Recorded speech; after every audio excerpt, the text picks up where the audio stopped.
Yes, ladies and gentlemen, welcome back to another installment of The Locker Room. I am your host. You already know who it is, man. It's your boy Reggie. And listen, Kyrie Irving continues to make headlines nationwide for his promotion of a film on Amazon. Now listen, me personally, I'm about to expose Kyrie Irving. So if you're a Kyrie Irving fanboy, just go ahead and click off this video now, all right? Go ahead and click off now. Now, like I said, Kyrie Irving is one of the biggest basket cases we've got in the NBA. I told you, this dude is a full-blown dweeb. And he's got a lot of you out there fooled as to who he really truly is. We're about to take a quick listen to what JJ Reddick had to say about Kyrie Irving and the Brooklyn Nets, and then we're going to come back and chop it up.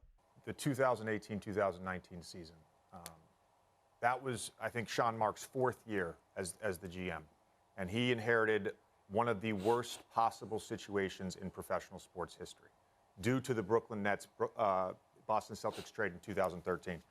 And he spent those 4 years building a culture, developing young talent. Look at the guys they developed. Joe Harris, Spencer Dinwiddie. He made a great trade, took Mozgov's money back from the Lakers to get the number 2 pick in D'Angelo Russell from the prior year. They end up getting the 6th seed.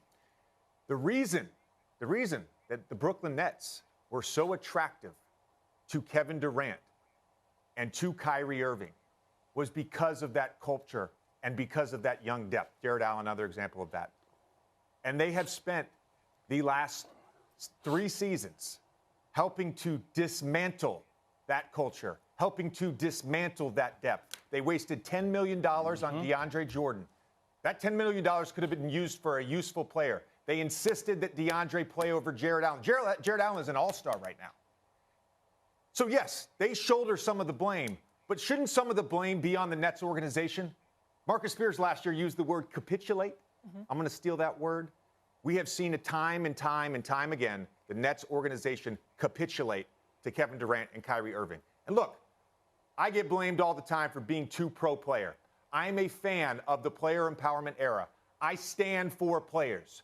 But there is a danger in taking it too far, and this is a great example of it. What has happened with the Nets since they signed Kevin Durant and Kyrie Irving is a great example of player empowerment gone too far. Ladies and gentlemen, shout out to JJ Reddick. Because Kyrie Irving has taken this thing a little too far. And I told you guys, I'm about to expose him, okay? Because y'all see the screen, right? Now, Kyrie Irving conveniently became best friends with Kevin Durant around 2018-19, right? He convinced Kevin Durant to go to Brooklyn. That was almost 4 years ago at this point, ladies and gentlemen. This is the 4th year that these two have been in Brooklyn. Ladies and gentlemen, they have yet to make it to an Eastern Conference Finals. And we're sitting up here talking about Kyrie Irving and his religious beliefs and what he believes in and how his people have been marginalized. Listen, Martin Luther Kyrie, we don't care about what you believe in, bro. We don't give a fuck.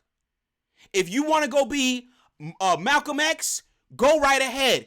Hang up your shoes, hang up your jersey, be done with the NBA, and go do all this political nonsense that you want to do. Like I told you guys, this man is an attention whore. This is the 2nd consecutive season there has been all this drama surrounding his name, and we're not even talking about the game anymore. And like I said, the one person that I truly do feel sorry for in this situation is Kevin Durant. Because KD honestly, truly does not deserve this.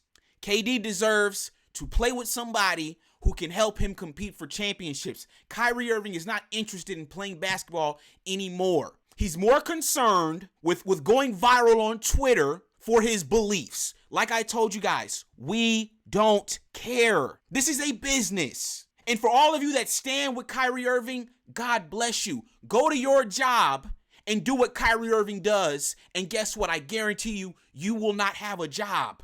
Remember last season when he conveniently didn't show up to work for 2 weeks? Go to your job and think that you can behave like Kyrie Irving. I dare you. You're going to get fired. So like I said, this man wants to sit up here and talk about all this stuff that happened in the past. We get it, Kyrie. You are not saying anything new. You are not saying anything we have not heard before. We get it. We're on stolen land. Thank you. Thank you for stating the obvious. Guess what, Kyrie? If you don't like it, why are you here? Leave. You don't got to live in America. You don't got to play for the Brooklyn Nets. Go. Why are you here?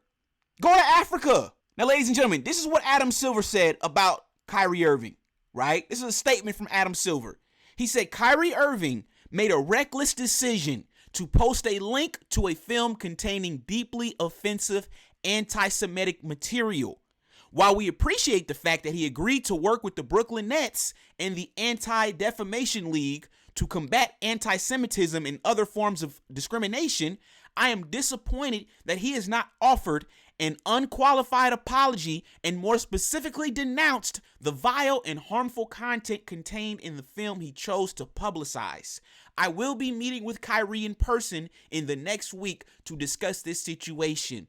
Ladies and gentlemen, Kyrie Irving is trying to distract you from the fact that the Brooklyn Nets are 2-6. He is trying to distract you from the fact that the last game he scored 4 points. He is trying to distract you from the fact that the Brooklyn Nets have been together 4 years and they have yet to go to an Eastern Conference Finals. Stay woke. Kyrie Irving, you are not slick, bro. You're not slick. Keep it up and you will be out of the league in 8 to 10 months. Don't even trip. The Brooklyn Nets didn't even offer you a new contract. So keep it up. Keep playing games. Like I said, you're going to have plenty of free time to do all this stuff you want to do, bro. Don't even trip because the NBA is about done with you. So like I said, maybe I got this whole thing wrong though, man. Do me a favor. Come into the comments down below and let me get your thoughts on this whole situation with Kyrie Irving. And like I said, this was another installment of The Locker Room. I'm going to catch you guys on the next one.